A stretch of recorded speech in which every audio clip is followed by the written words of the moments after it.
Thank you, Nino D'Andrea. What do you remember of your grandfather? We remember from first the place, their house out in Lake Owasso, in St. Paul. I remember the big beautiful house and the gardens with terraced waterfalls or pools going down. This is the house where my grandmother grew up. Then after that, we remember meeting them in Italy many times, in Ninilea. Very exciting to go down and visit the house there because it had all the gardens and the sea, and it was on the mountains.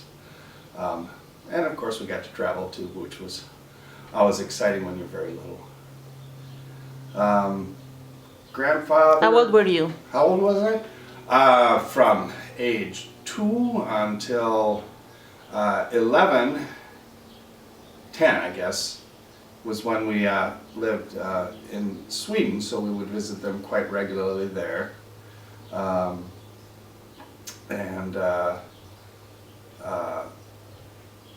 Thereafter, once we moved back to the States, then of course they lived half the year here in an apartment that was on Loring Park here in the city, close to downtown, and so we would visit them there. And of course they would be at family gatherings at my parents' house as well. So.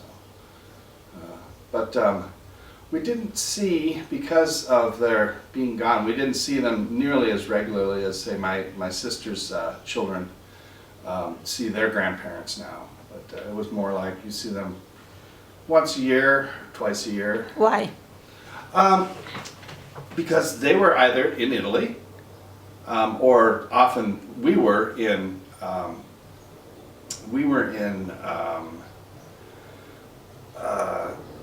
Sweden and Denmark when we were younger. So traveling is expensive, and you don't always get to see them.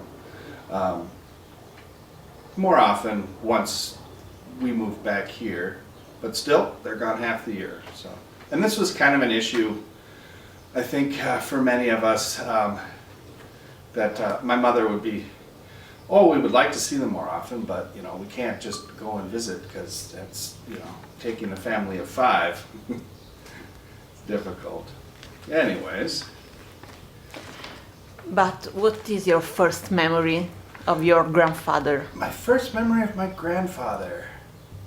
There was a time, maybe I was 4, and we were traveling. I think we lived in Denmark, and that year we took our summer vacation by driving along the Normandy coast, and somewhere around Mont Saint-Michel, somewhere in there, we met up with Grandpa and Grandma, and we were on a beach, and it's one of those beaches where the tide comes in and out, and it's very long, very shallow kind of a beach.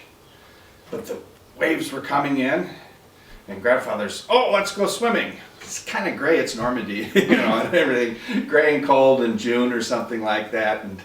And I remember thinking, okay, yeah, no, too nervous about it. And so they went off, but then I remember watching him go out and out and out into the waves coming, and just feeling, oh, I wish I'd gone, but I didn't go. So that's maybe one of the first times I remember Grandpa Keys. What is your first memory tied to your grandmother, Margaret? Grandma Keys, somewhere in Lake Owasso. Maybe I'm age 5. Yeah. I think I remember being around her.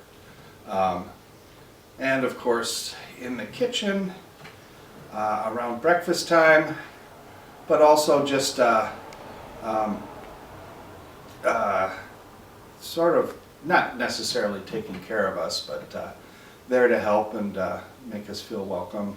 Christmas time maybe. I do remember spending time there, but yeah, I suppose Grandma would have been at the same beach in Normandy, but don't remember seeing her there. So, but yeah, Grandma was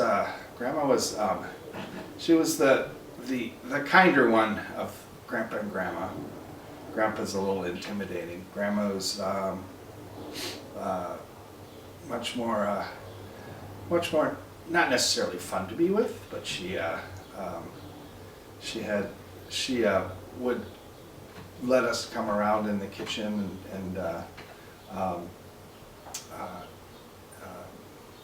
think she read us stories too, a little bit. So. Which stories?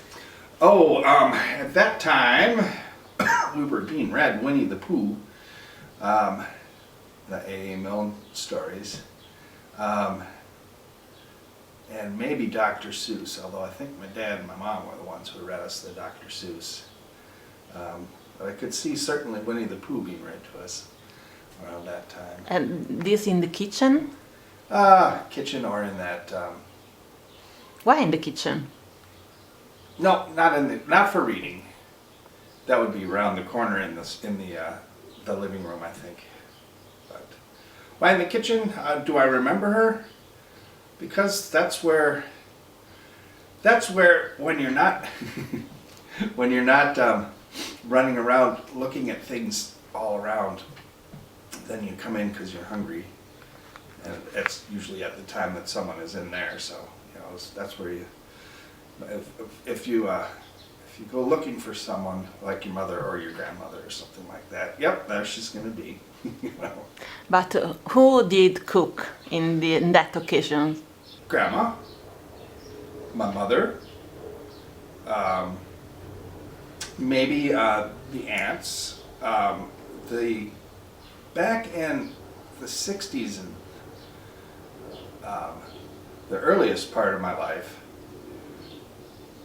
the only cooking you ever got to see Grandpa or my dad or anything do was carving the turkey. Yeah. These are for special occasions. Serving the food at the table for each dish. And then the occasional work on the grill or the barbecue outside. Grandpa, I don't know if you've seen the pictures, but Grandpa built a huge limestone grill out in Lake Owasso. It's actually quite impressive. If he wasn't a great physiologist, he would have been a great mason, so or an architect or something. And he grilled? Huh? He grilled? Oh, sure, yeah. When it's time to cook with actual fire and to do it outside, and then you do the hamburgers or the steaks or something. That's the men. The men do that. Nowadays, of course, like my father does the majority of the cooking at home now. More than your mother? Yep. She has other things to do, and he's perfectly happy to do it, and it's fun. It's always gratifying work. I may have helped that out just by starting a career in restaurants and learning to cook and bringing that back. But we always liked all of us. I think my sisters and I liked to cook with my mother, and my father would help out some, and more he took over, and now he does almost all of it. What is his specialty? He's taken over all of the not traditional, but the regular dishes and supper that we make. He, of course, can do as I said, the work of the barbecue stuff, but he makes most of the dishes, including I believe he makes the spaghetti sauce now. Certainly clam sauce, but the long cooked one as well. All the dishes, specialty, just the things that we cook. You know? I think there's one thing that he still relegates to my mother. He insists that she fry for sliced potatoes. My mom still makes most of the desserts, pies, cakes, cookies, but other than that, no, it's all my dad nowadays. Instead, what did your grandma prepare for you and your sisters? Things that I remember would be the little oatmeal cookies that she made. Those would usually be served with tea. My mother still makes those. She likes those a great deal. But also, as far as meals, what I remember is the food that we would have out in when we visited in Minilea. And then it's whatever, zucchini, the potatoes, fish, pastas of various sorts. But we have a broad range of foods. It's difficult thinking of your grandmother because, at least my grandmother Keys, because most of the time it was for a traditional holiday meal. And then, of course, what did she serve? Well, she served turkey. Or, you know. For the Thanksgiving? Huh? For the Thanksgiving and Christmas, yes. And the plum pudding. How was her turkey for the Thanksgiving? It's good. Do you remember how she prepared it? Oh, that one, again, quite traditional, just roasted. I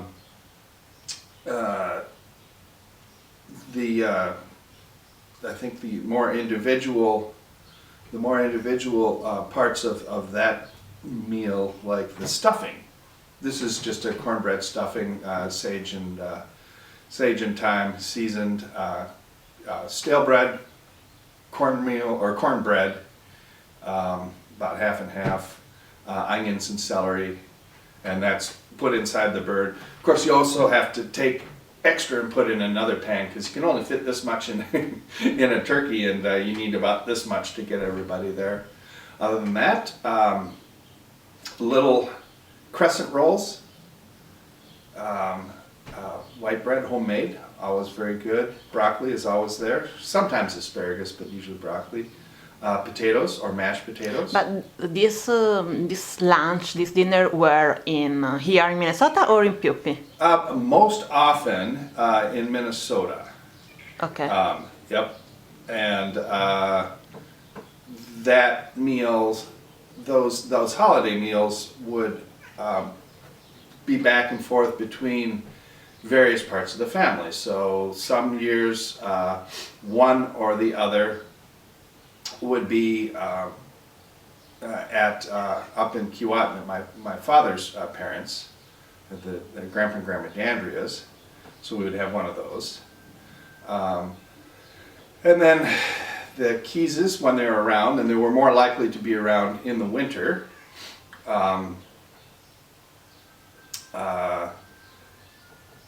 they would usually have one. They had a small apartment by the time we moved back here, so we would only have one of those meals. My parents would also have one, usually of the two, Christmas and Thanksgiving.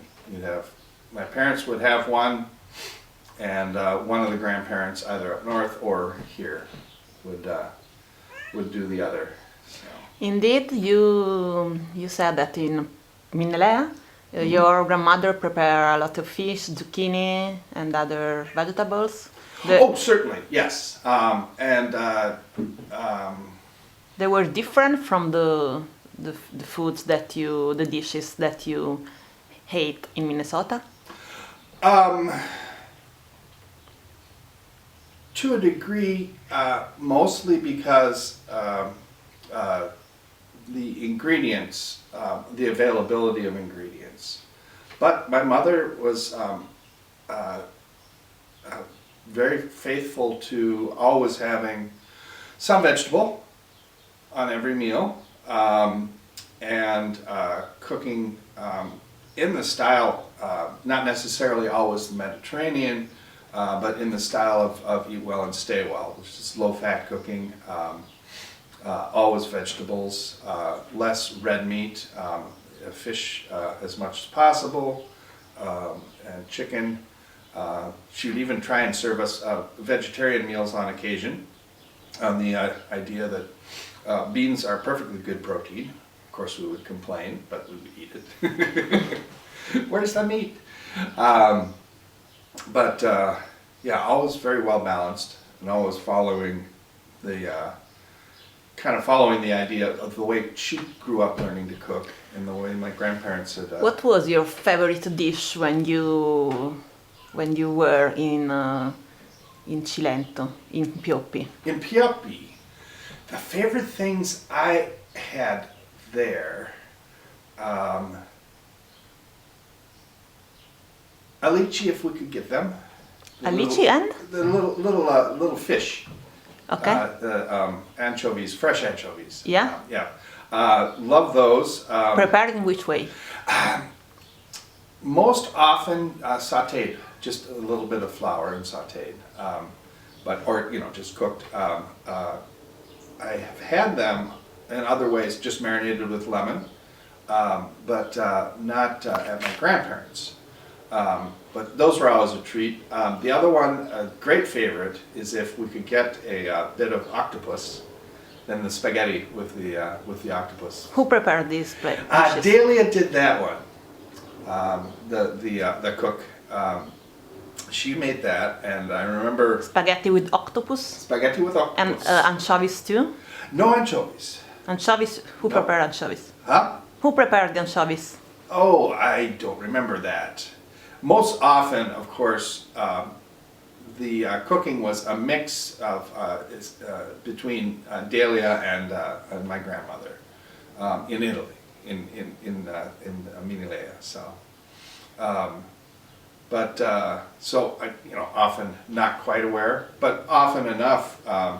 If it was lunch, that was completely prepared by my grandmother. Yeah, in general, of course, we would eat everything. Oh, gnocchi too. Every once in a while, we would get that. And the first places I remember having it are in Italy. Not necessarily a southern dish, I guess, but we would have them, and they were quite good. Grandma D'Andrea up north would also make those, and that's actually where I saw people make them from hand. So that was kind of fun. And who prepared gnocchi? Always Delia or your grandmother? I don't remember that. Okay. But you had it at home. Huh? You had it at home. Yes. Gnocchi. Oh, yes. Yeah. Yes. Yeah. And that, like I said, those come from my father's side of the family, and like those were prepared by my grandmother, D'Andrea, and her. Either whoever else was helping around in the kitchen, either her sisters maybe. Yeah, she had a few that were around yet, and or my aunts would do that. But those were when you make a large dish like that, you need several hands. What has been your last time in Pioppi? 93. I think 1993, maybe, yeah, that sounds about right. In which occasion? That was a time to visit my grandparents and to help them come back. At that point, mobility was becoming quite limited, and was one of the last times that I think they went to Piopi.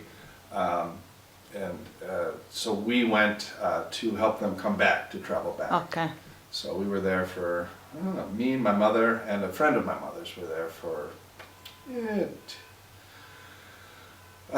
maybe 10 days, something like that, in November or December maybe. So. How old were your grandparents in that era, in that period, in that year? Oh boy. Late 80s or 90s at that point.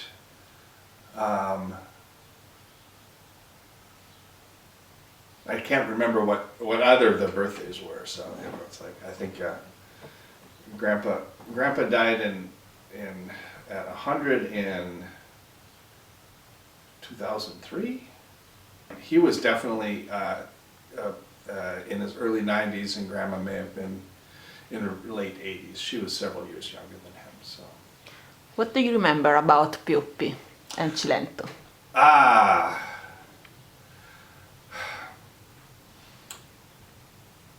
The town itself, I remember visiting the harbor and the beaches and the breakwaters. I remember visiting the restaurant. Sort of remember the Castello, which is now I think the museum.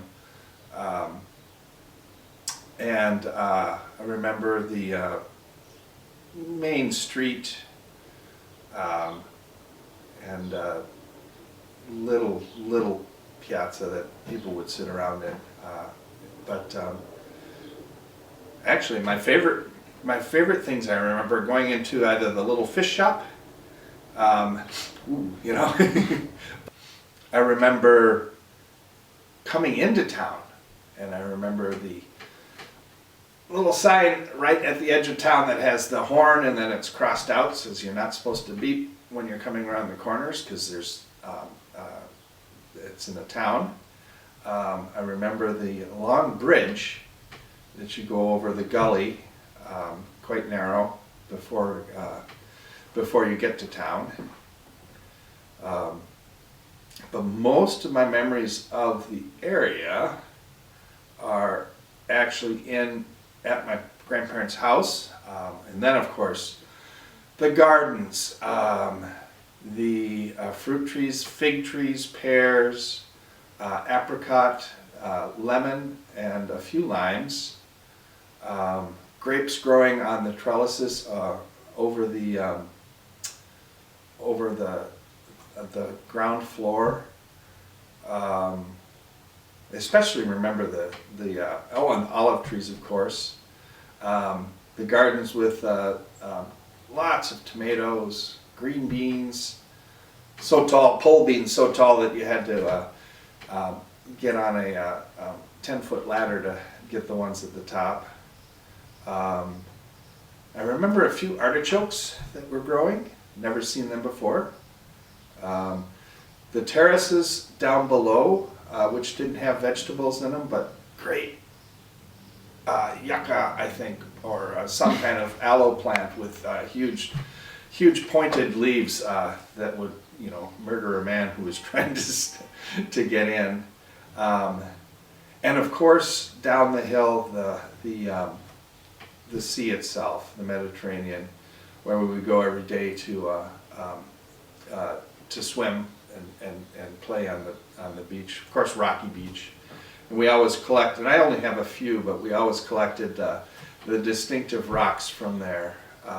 Black basalt with cracked with veins of either quartz or calcite, I'm not certain which it turned out to be. But very distinctive triangular fracture patterns. We have many of those rocks in all of our houses, all from the beach that we would bring with us. But yeah, the gardens especially. that is the thing. Now I garden intensively. I learned that from my mother, who learned it from her mother, and it's always a pleasure to think back on that. My grandmother, when she would write home, she would always tell us what plants were blooming, what fruits were being harvested, where the vegetables and all the things that they were growing and eating, what stage they were coming in. That was the main news. Every once in a while, so and so has arrived and everything, but usually, the bougainvillea is in full bloom. We've brought the figs in, and they're being cut and dried and laid out in the sun on the patio. This is in Pioppi, right? It's in Pioppi, Okay. right? Yep, yeah. And she would write letters. Like I said, we didn't always get to see them, but we would get letters very regularly. You and your grandmother? My mother would, yes, yeah. Your mother or and your grandmother? Yes. Okay. Yeah.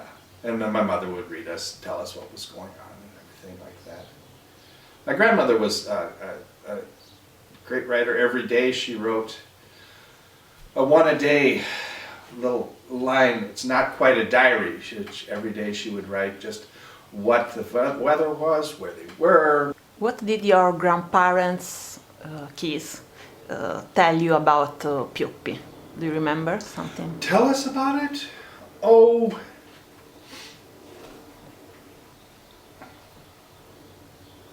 I don't know that they ever had much to say about it. If I knew anything about the town, it would be my mother would have told us, or we would have asked this or that or anything. They would just say, here is the place. They would tell us again, these are the olive trees and these are the fig trees. And maybe as we went about, point out the broom, the yellow flowers and stuff, or tell us what this cheese was, or what this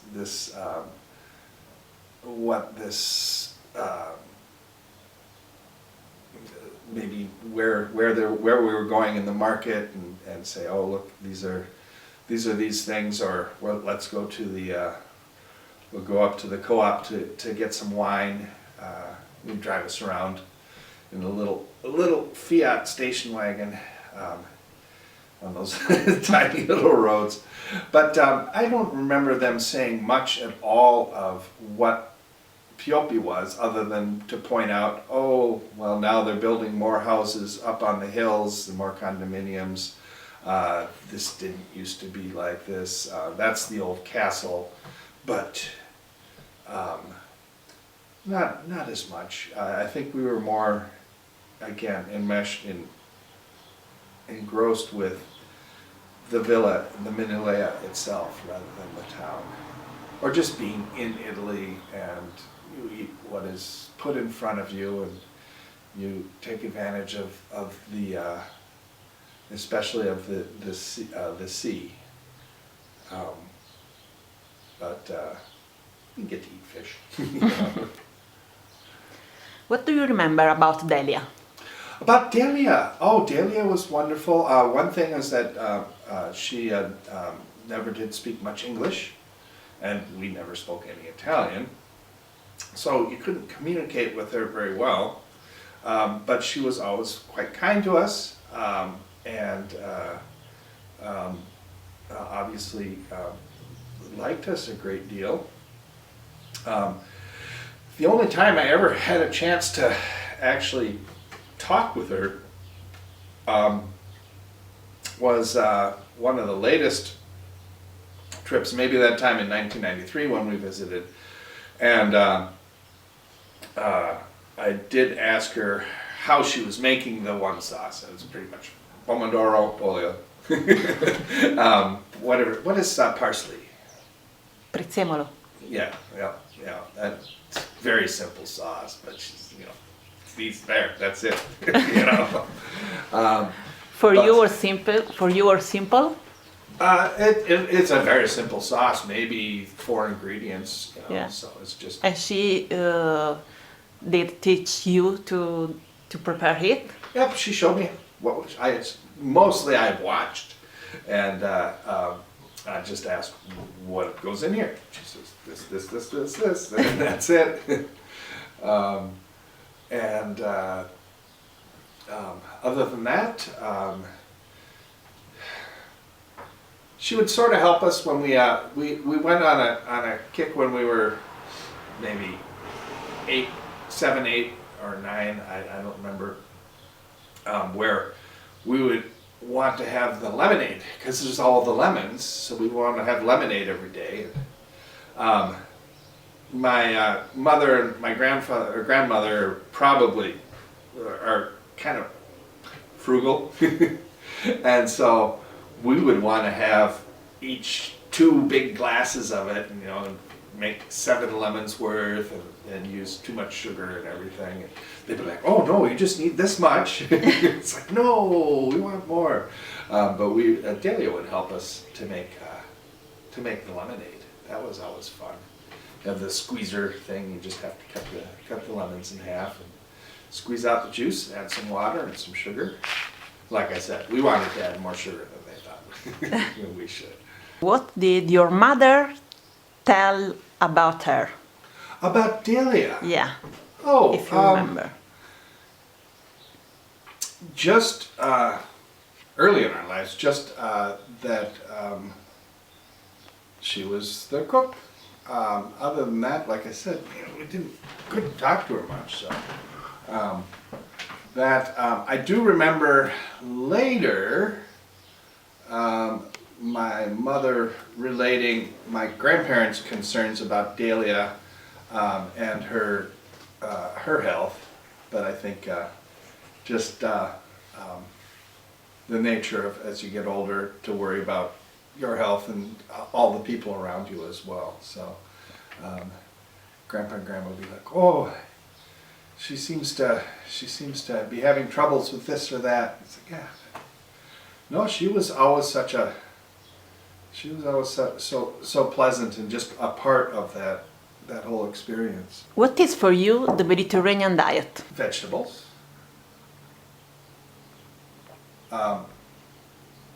Less meat than fish. Predominance of olive oil or unsaturated fats, as opposed to butters, dairy fats, or lard or something like that.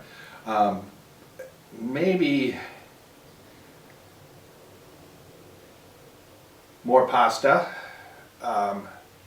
than most diets would have, but that's just, noodles are just a regular part of any diet that I see. But yeah, when I think Mediterranean diet, I think of a predominance or a high amount of vegetables, low fat, olive oil, and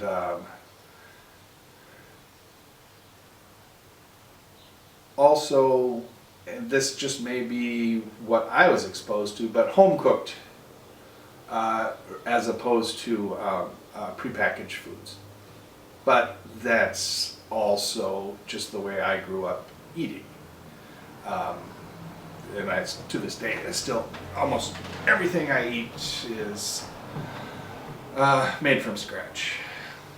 Don't spend a lot of time.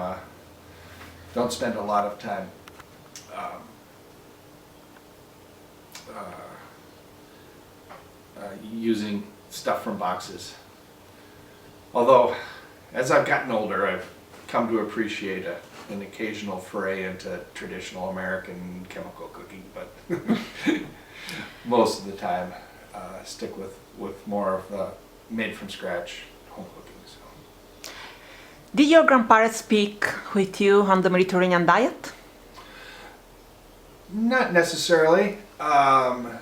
It's something that we became aware of just because of the cookbooks that they wrote. Which one? Well, and it starts with Eat Well and Stay Well, where the idea is to eat a more balanced diet, eat lower fat, then whenever the Mediterranean diet, Eat Well, Stay Well, the Mediterranean way came out, then of course we're like, oh, well, okay, so it's just like the other one, except for what? It's like, well, here's some Italian recipes or recipes of things that they'd learned during their time living in Piopi. Now we always had from Piopi, whenever my mother could get it, she would have a liter or so of the olive oil pressed from the trees, from the olives from the trees on that my grandparents had. That was absolutely marvelous stuff. There's nothing that compares to that. You can still taste. You can taste the sea in that because it's so close. It's,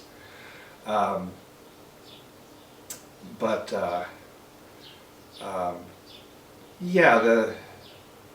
They didn't speak to us of it. They wrote the books and cooked the food, and that was how we ate, and that's how we've always eaten. Meant a lot of vegetables with the meal, less red meat, more fish or chicken sometimes, and always lower fat, and whenever possible unsaturated fats, and avoidance of beef and dairy fats, which are highly saturated. Mm-hmm. Did they suggest you how you had to eat? Did they say how? Yeah, to you. Nope. They just give you the food. You learn to like it. Because of at least my particular interest in cooking in general, my mother, and through her, my grandparents, taught me how to cook, how to feed myself, you know. Do you eat at the Mediterranean way? Sometimes. I always eat, every meal that I prepare for myself, I will have a vegetable component, and trying to eat a balanced diet. I go through a couple of liters of just by myself of olive oil every year. I eat olives and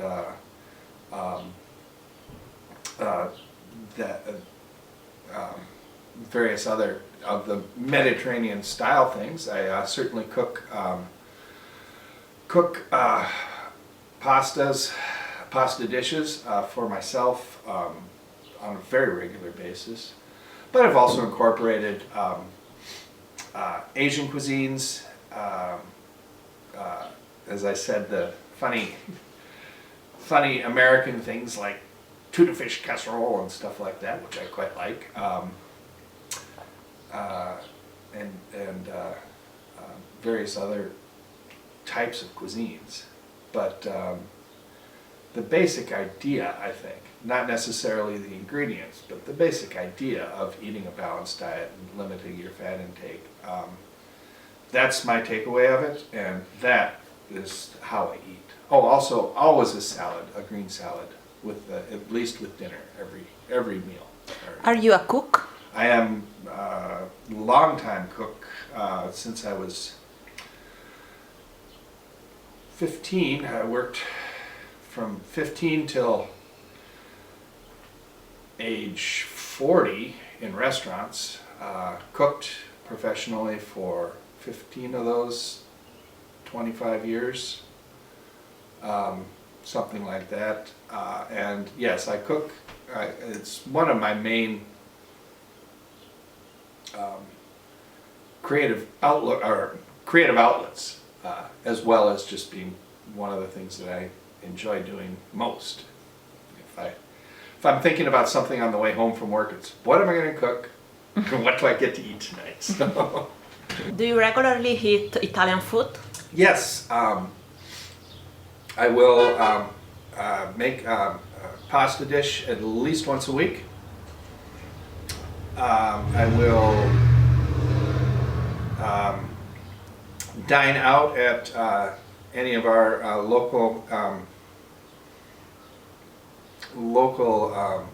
restaurants that serve an Italian-style cuisine. Some of them quite authentic, some of them not so much so. But that, once a month. I don't eat out very often, but I do have a particular favorite, a place called Al Vento. It's down a few miles over,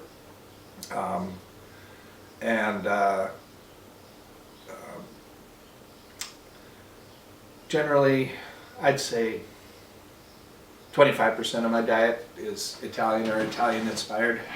What is your favorite dish of pasta? Favorite dish of pasta? Oh,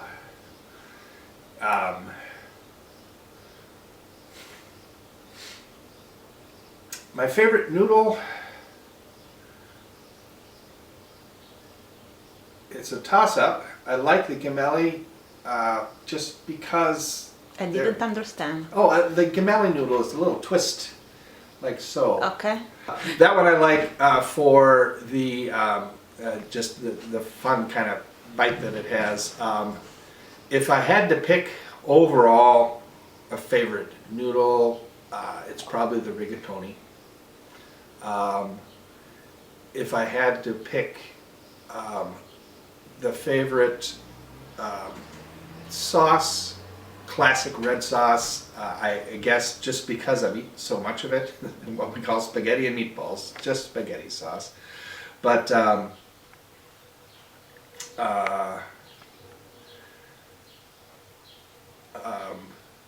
there are so many different spaghetti with clam sauce, a carbonara,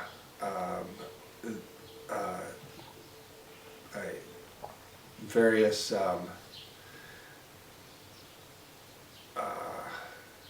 gnocchi. Absolutely love gnocchi. There's so many that you can't just say, oh, what's Gnocchi my favorite? dressed with tomato sauce and mozzarella? Some with tomato sauce, yes. Also with pesto. Yeah. Together, tomato sauce and pesto? No, either one or the other. Yeah.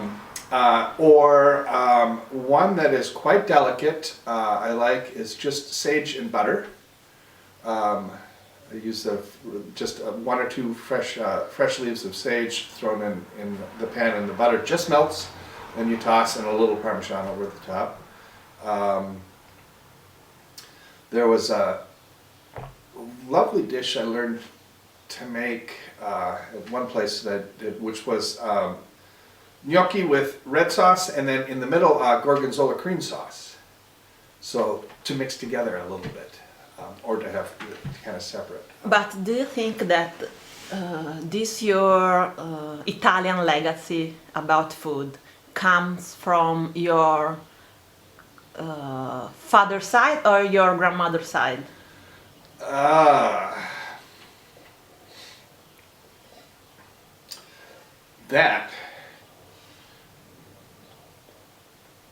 The Italian part of what I eat comes from what I learned as a very, very young child, which is the spaghetti and meatballs is my father's side, the D'Andrea side, and that's from Grandma D'Andrea.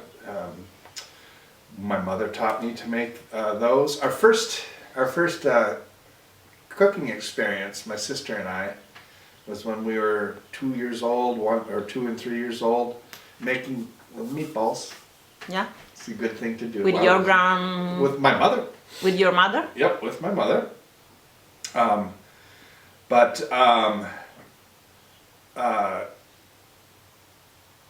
but that's only part of what I know of Italian cooking. The other part is from my grandparents and visiting them and eating in Italy and what they gave us to eat at Minalea, but also what we ate along the way in the restaurants that we ate at, and the things we tried there. Then there's, of course, just the as we were talking about, the Mediterranean diet, just the whole kind of diet thing. And then finally, my experiences in professional cooking, where I learned many Italian recipes and techniques from there. And of course, I forgot learning to make homemade pasta. I believe the first person to teach me that would be my mother's sister, Aunt Martha. She had a whole bin, or a big jar of Durham flour that Here in Minnesota? Yep. And she said it had that bin had, or that jar had a big sign on it that said pasta, and she would teach us she taught us how to make the noodles first. But now we all have a pasta roller. But where did she learn to make homemade pasta? I'm not certain about that. She was probably learned it from one of her. She was a flower child. She was a founding member of one of our local co-ops, one of our most successful vegetarian or organic food co-ops, and she probably learned to make pasta from some of her friends and colleagues and such. I don't know. Maybe. I doubt that she learned it in Italy or from my grandparents. She might have just picked up a cookbook and said, "How do you make pasta?" Or she may have had a friend who taught her. But again, adventurous and confident in working with food. That comes directly from my grandmother, who was a wonderful cook, and your grandmother Keys? Grandmother Keys, yeah, because this was my mother's sister. Yeah, certainly. Yes, of course. Yeah, certainly the attitude towards food, that it is important, that it is a skill and an art, and something that is always to be enjoyed. So that, if you want to learn how to make something, you do. And if you know how to make things, you show other people, and you write books, and you test things out, and you tinker with them. It's funny, my mother, who's a wonderful cook, will not taste anything while she's cooking it. Not taste anything? I don't know why. She just... But she is experimental cook and works very hard. You read a recipe, you learn how to do it, then maybe you change a little something, you make your notes in the margins in the cookbook or on the little cards or whatever. So, but I've learned how to make the Italian foods that I know from all the sources. That I'm probably compelled because, we're Italian or whatever, we're American, but that's the biggest part of us, and we do have Italian names. And my grandparents my non-Italian grandparents lived in Italy, so it's always, this is how we do it. But have your grandfather Keys ever cooked?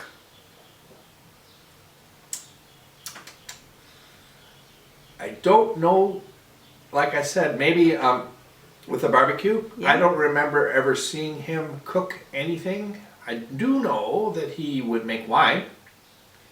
Really? Not very good wine. No? But you know, it's on par with about half of the Italian peasant wines that I have tasted. It's like, you know, it's wine. But that's he about made it. it in Pioppi? He made it in Pioppi. He made it from his own grapes. It was quite sour.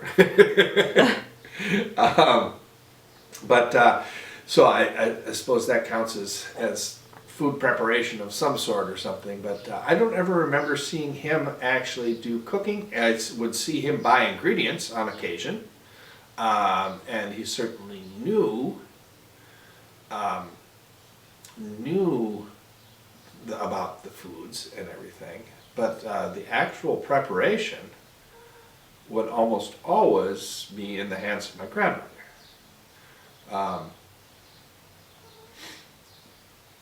And my mother, and in those cases, my mother and my aunt, at least in that family.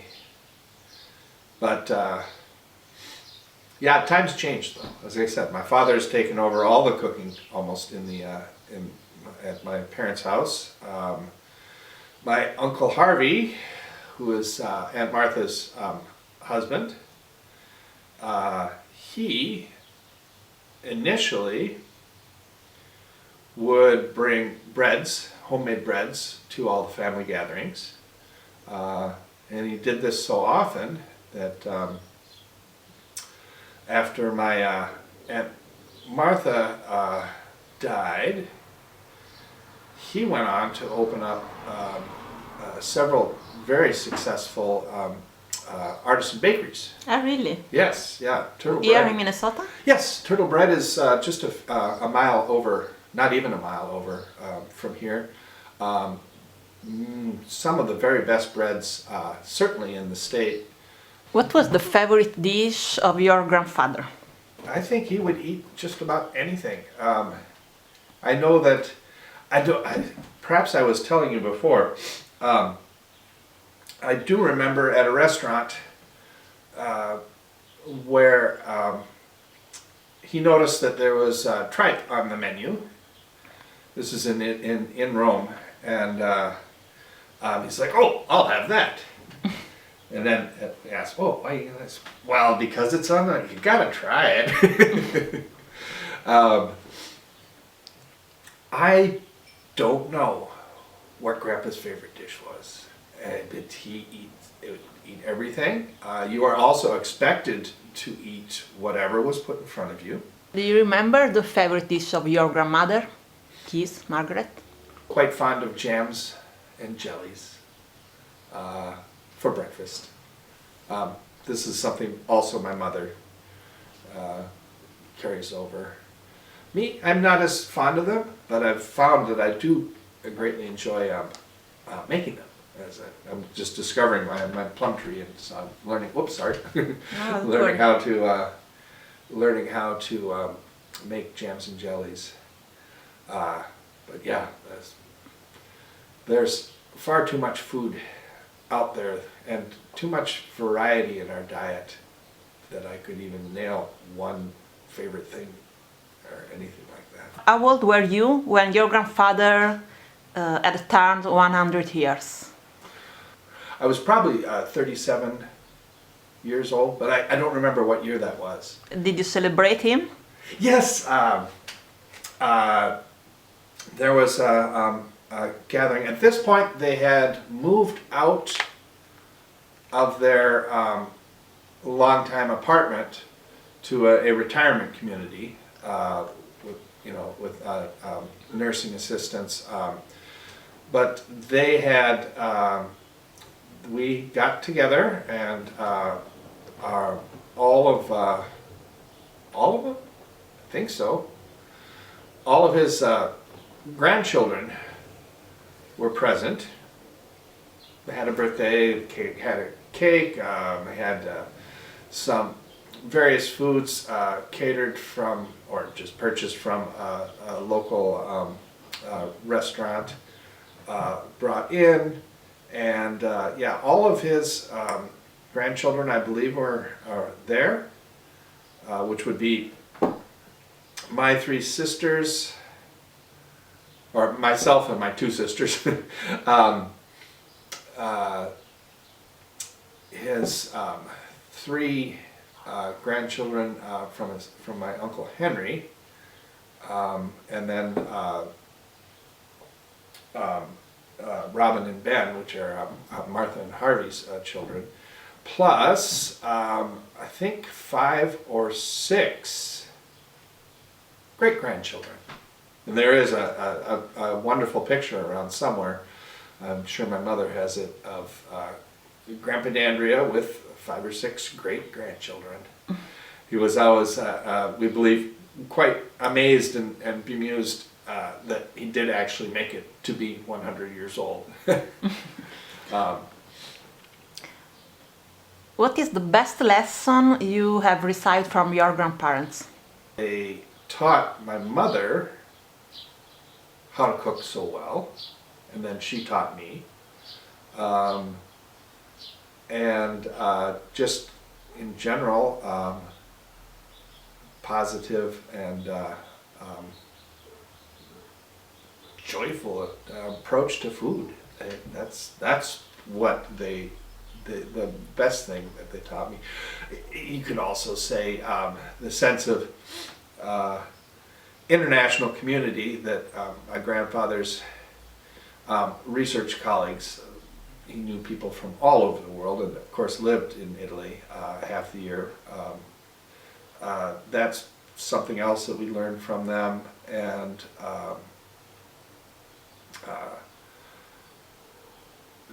just that we can aspire and should aspire to greater intellectual heights, or greater if we can reach them. I don't know that any of us have quite gotten there, but Grandpa Keys was a very, very accomplished man, and we all somewhat live in his shadow, and at least feel that we ought to try and keep up with him. What do you miss most of your grandfather, Keys? The things that he built, the house at Lake Owasso, the house in Minalea, the community that he built, by making those, but also with his research and everything. I miss those things. He was at times a stern man and somewhat intimidating, but he also had funny little jokes and things that he would tell, little old rhymes and things.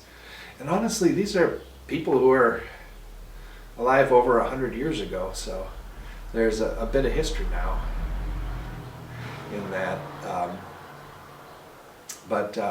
And it's, what do I miss?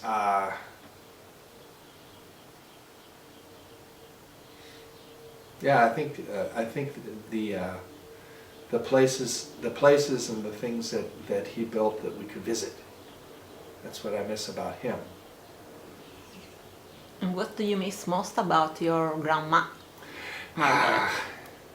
My grandma was just a wonderful and curious woman to the day that she died. But I remember we had grown, that year, had tried growing bitter melon. It's Asian gourd or melon that's surprisingly bitter. Do you have a green garden? Yes. A vegetable garden? I grow enough tomatoes to can and give at least 8 quarts, actually 16 quarts of tomatoes to each of my parents and my 2 sisters. I grow enough, usually on a good year, enough herbs to dry and keep myself in rosemary, thyme, parsley, sage, and oregano, and basil, fresh through the growing season and dried throughout the year. Plus chili peppers. I can make my own hot sauce, tomatillo, beets, onions, broccoli, Brussels sprouts. Lots of stuff. Most of my yard is devoted to either flowers or vegetables. Do you have here in your home something of Minelea? I have a number of tiles. These are the tiles from Minelea. These were in the kitchen and I believe maybe the living room. Each of myself and my sisters have a 4-set, as well as my mother. My mother also made a lovely tea cozy based on that design. I also have over here, and I'm not sure if these are Italian or not, but sugar and flour and salt and coffee ceramics that were from Minelea. Other than that, But also your your mother and your sister have this. yep, they also have these. Yep, and I think these are not. Why do you have this? Because of a sense of they were things that my mother had, and when Minelea was sold, we all wanted to have a little part of it at least, and this was one of the favorite things that we could connect to. We have pictures and we have stones, we have our memories, but it was a very special place. So this is a way for us to keep reminded of them. So.